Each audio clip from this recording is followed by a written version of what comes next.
अस्सलाम वालेकुम गाइस आज की इस वीडियो के अंदर हम अपनी एस्टिमेशन सीरीज का नेक्स्ट लेक्चर स्टार्ट करते हैं। लेक्चर नंबर 1 के अंदर हमने एक सिंपल वॉल सेगमेंट लिया और उसके अंदर नंबर ऑफ ब्रिक्स को कैलकुलेट किया था। यहाँ पे हमने एक वॉल सेगमेंट चूज करना है जिसके अंदर हमारे पास डोर और विंडो मौजूद होगी। तो अगर हमारे पास वॉल सेगमेंट के अंदर डोर और विंडो आए तो हम उस वॉल सेगमेंट के अंदर नंबर ऑफ ब्रिक्स को कैसे कैलकुलेट करेंगे, इस लेक्चर के अंदर हम इसी चीज़ को एलेबोरेट करेंगे। तो हम प्रोसीजर की तरफ जाते हैं। स्टेप नंबर 1 के अंदर आपने कैलकुलेट करना है वॉल्यूम ऑफ ब्रिक वॉल। आपके पास जो ब्रिक वॉल का सेगमेंट है, सबसे पहले आपने इसका वॉल्यूम कैलकुलेट करना है। तो इस ब्रिक वॉल सेगमेंट की लेंथ मेरे पास 16.5 फीट है।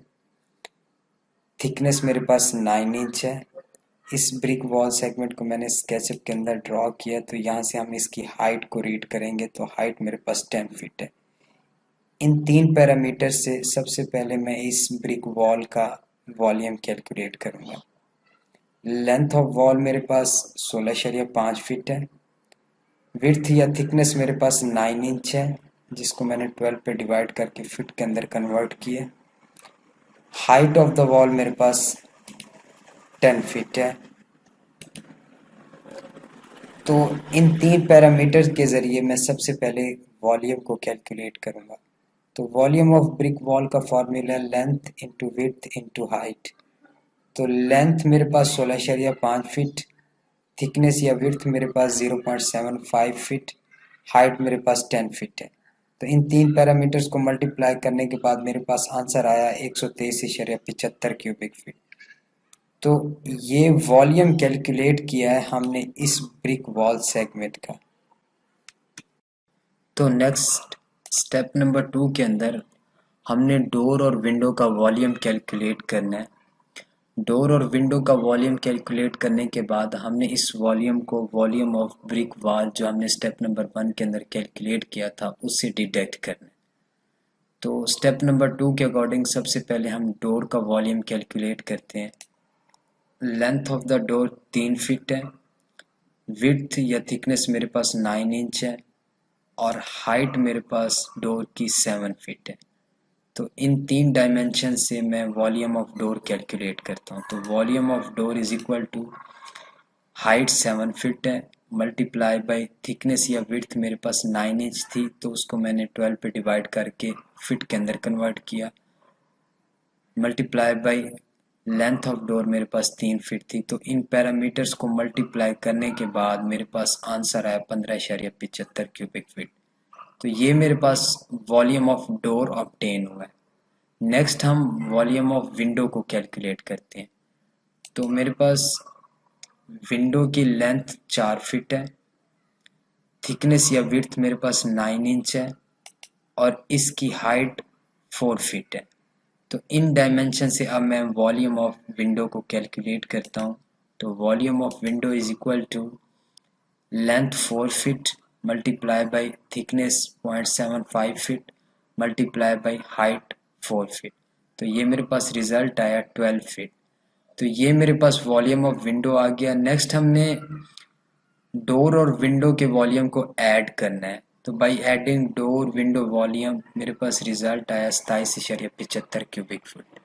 तो अब आपके पास जो रिजल्ट आया डोर एंड विंडो वॉल्यूम का, उस रिजल्ट को आपने स्टेप नंबर 1 के अंदर जो टोटल ब्रिक वॉल का वॉल्यूम कैलकुलेट किया था उससे डिडक्ट करना है।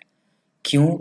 क्योंकि ये जो वॉल्यूम है डोर और विंडो का, इस वॉल्यूम के अंदर हमने नंबर ऑफ ब्रिक्स को यूज नहीं करना। तो इस वॉल्यूम को हमने डिडक्ट करना है टोटल ब्रिक वॉल के वॉल्यूम से। तो हम डिडक्ट करते हैं।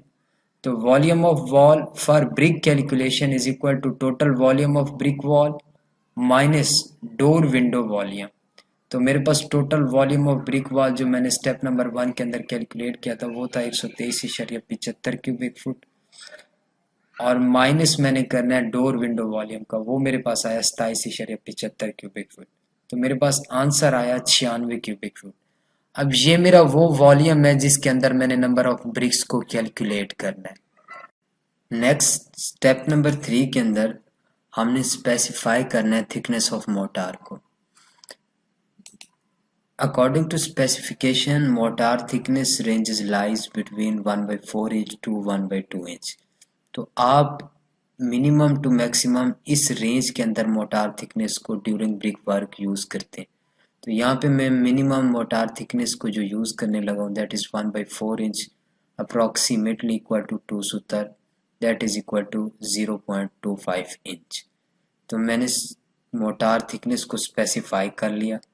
नेक्स्ट हमने कैलकुलेट करना है volume of a single brick with motor thickness. आपने एक सिंगल ब्रिक के अंदर मोटार थिकनेस को ऐड करने के बाद उसका वॉल्यूम कैलकुलेट करना है।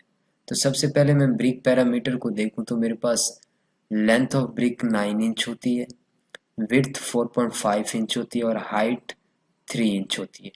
तो इन पैरामीटर्स के अंदर मैंने मोटार थिकनेस को जो स्पेसिफाई किया था उसको हमने ऐड करने के बाद इस सिंगल ब्रिक का वॉल्यूम कैलकुलेट करना है।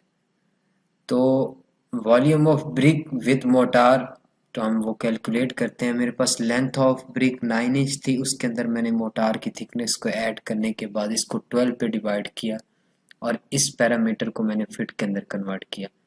इसी तरह हाइट और विड्थ के अंदर भी मैंने मोटार थिकनेस को ऐड करना है और उन दोनों फैक्टर्स को 12 पे डिवाइड करके मैंने फिट के अंदर कन्वर्ट किया। तो मेरे पास इसका वॉल्यूम आया 0.08 क्यूबिक फुट। तो मोटार थिकनेस को ऐड करने के बाद मेरे पास जो सिंगल ब्रिक का वॉल्यूम आया वो आया 0.082 cubic foot. Next step number 5 के अंदर आपने कैलकुलेट करना है नंबर ऑफ ब्रिक्स को। तो नंबर ऑफ ब्रिक्स को कैलकुलेट करने का फॉर्मूला होता है volume of brick wall divided by volume of a brick with motor. Volume of brick wall के अंदर आपने वो वॉल्यूम सिलेक्ट करना है जो वॉल्यूम आपने ऑब्टेन किया था by detecting door window volume. तो वो मेरे पास रिजल्ट आया था 96 क्यूबिक फुट। आपने वो यहाँ पे पुट करना है divided by volume of brick with motor.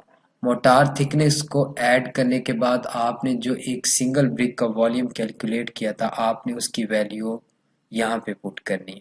तो इन दो पैरामीटर्स को डिवाइड करने के बाद मेरे पास आंसर आया 1170। तो ये मेरे पास नंबर ऑफ ब्रिक्स आई।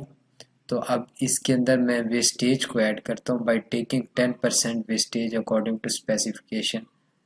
तो इन ब्रिक्स का 10% मैंने लेना है। तो 10% of these bricks give result 117। तो मेरे पास 117 ब्रिक्स वेस्टेज के अंदर आए। तो बाई एडिंग 10% वेस्टेज मेरे पास टोटल रिजल्ट आया जो नंबर ऑफ ब्रिक्स का वो आया 1287। तो इतनी नंबर ऑफ ब्रिक्स यूज होंगी आपके इस वॉल सेगमेंट के अंदर। तो हमने इस वॉल सेगमेंट के अंदर नंबर ऑफ ब्रिक्स को कैलकुलेट किया जिसके अंदर हमारे पास एक डोर और विंडो मौजूद था। तो आप इस मेथड से नंबर ऑफ ब्रिक्स को कैलकुलेट कर सकते हैं।